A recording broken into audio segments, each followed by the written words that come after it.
Questions sur la vie sont des programmes conçus en forme de questions-réponses qui sont de nature thématique. Ces programmes aident essentiellement l'auditeur à comprendre la parole de Dieu et comment l'appliquer à sa propre vie. Et ils aident également l'auditeur à comprendre les problèmes contemporains à la lumière de la parole de Dieu et des principes bibliques. Chaque émission aidera l'auditeur à gérer les problèmes importants de la vie et à combler les lacunes de sa vie personnelle. Les programmes apportent des réponses pleines de sens aux questions que beaucoup de gens se posent sur eux-mêmes, leur famille et leurs relations de vie, ce qui les mènera à une meilleure compréhension les uns avec les autres et avec leur Père. Nous espérons que le programme d'aujourd'hui sera une bénédiction pour vous.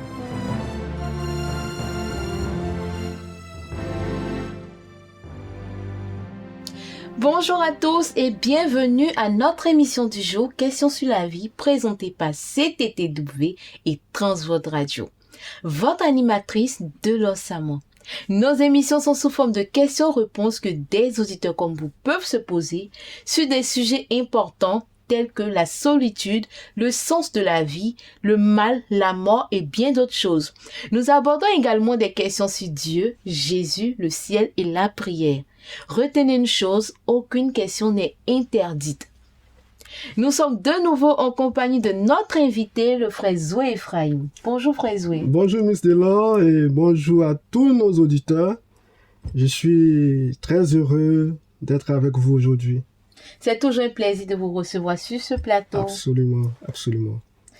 Et nous espérons vraiment que vos réponses vont aider nos auditeurs à mieux comprendre le sens de leur vie. Nous allons essayer autant que possible de répondre à leurs questions pour leur permettre de surmonter toutes les questions, toutes les situations qu'ils traversent aujourd'hui. Merci beaucoup. Nous allons aborder un sujet très important aujourd'hui. Sachez que notre émission d'aujourd'hui traite du mal et soulève des questions importantes sur nos sentiments de comportement liés à ce sujet et sur la façon de gérer cela à la lumière du plan de Dieu pour nos vies. Nous ne pouvons commencer ce moment sans inviter le Seigneur Jésus-Christ. C'est bien ça. Nous allons donc prier. Okay.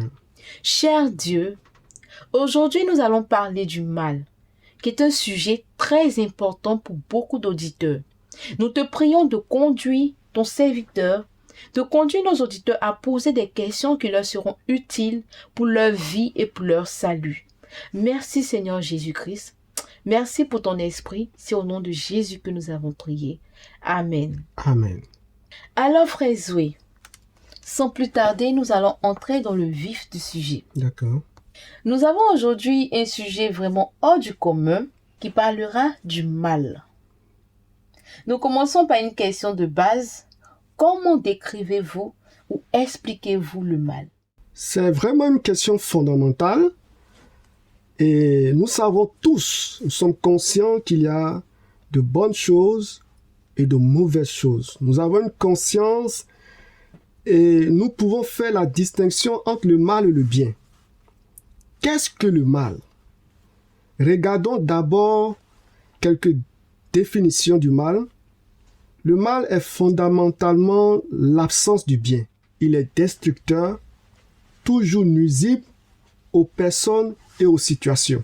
Le mal comprend les pensées et les actions qui sont mauvaises, immorales et nuisibles. Il faut comprendre aussi que le mal nie Dieu. Et le mal fait que les hommes met les choses à la place de Dieu. Qui est responsable de l'existence du mal? Selon la Bible, Dieu a créé tout ce qui est parfait, beau au commencement, y compris nous, tous les êtres humains. Nous lisons que le mal a commencé avec celui qu'on a appelé le diable. Actuellement. Son nom d'origine était Lucifer. Il est totalement opposé à Dieu et tout ce qui est bon n'est pas en lui. C'est ça. Voilà. Il a été créé comme un ange puissant et beau. Mais il est devenu orgueilleux et a désiré être plus grand que Dieu. Et donc, il est à l'origine du mal. Le diable est à l'origine du mal. Il est responsable du mal.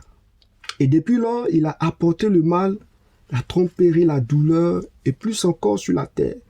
Il essaie d'emmener les humains à le suivre. Il peut faire exister le mal partout. Effrayant. L'humanité est-elle mauvaise? Alors, Dieu, lorsqu'il créa les deux hommes, les deux personnes originelles, je parle de Adam et d'Ève, il a créé ces hommes pour qu'ils puissent vivre d'une manière respectable. C'est ça. La Bible déclare, « Voici ce que j'ai trouvé, Dieu a fait l'homme droit, mais ils ont cherché beaucoup de subtilité. » Donc, à l'origine, Dieu n'a pas prévu que le mal existe, mais que le mal fasse partie de l'existence de l'homme. Dieu a prévu que les êtres humains puissent vivre une vie heureuse, une vie honorable. Mais depuis que le mal est entré dans le monde, les êtres humains ont eu le choix. Certains ont choisi de suivre le mal. C'est vrai. Et nous avons hérité de la tendance à suivre un mauvais modèle. Ainsi, faire le mal est devenu une partie de notre nature humaine. Les humains ont fait le choix d'aller dans la mauvaise direction. Et cela entraîne la souffrance, entraîne les douleurs, entraîne tout ce qu'on peut imaginer aujourd'hui dans notre société. Mais il est très difficile d'entendre tout cela. Absolument, absolument. On ne peut pas s'en passer. La Bible nous dit aussi que nous, les humains, avons une tendance naturelle vers un cœur et un esprit qui choisissent le mauvais chemin. Ouais. C'est-à-dire, naturellement, le cœur est tortueux. La Bible dit que le cœur est tortueux par-dessus tout. Qui peut le connaître? Effectivement, frère Zoé, et dans ce même sens, il y a un de nos auditeurs qui nous envoie une question. Il nous demande donc si toute l'humanité est mauvaise, y a-t-il quelque chose qu'une personne puisse faire pour vaincre le mal par elle-même? Alors, c'est une très bonne question et je veux donner une réponse simple à cet auditeur. Personne ne peut vaincre le mal par lui-même. Effectivement. La meilleure mesure à prendre est de devenir un disciple de Jésus-Christ. Ce faisant, cette personne va se débarrasser du mal et permettra à la promesse de Dieu de devenir réalité dans sa vie. Donc, il n'y a que Jésus-Christ qui peut nous aider à vaincre le mal. C'est ça. Parce que lui, en venant sur la terre, il est venu mourir pour nos péchés et il a vaincu le mal. C'est ça. Pour nous. Donc, nous devons nous appuyer sur le Seigneur pour arriver à vaincre le mal. Merci beaucoup, frère Zoé. Il y a un autre auditeur qui nous dit, vous avez dit pour devenir un disciple de Jésus-Christ. Qu'est-ce que cela signifie? Et pourquoi une personne devrait-elle devenir une adepte? D'accord. Alors, devenir un disciple de Jésus-Christ, cela signifie simplement accepter Jésus-Christ comme son Seigneur et son Sauveur personnel.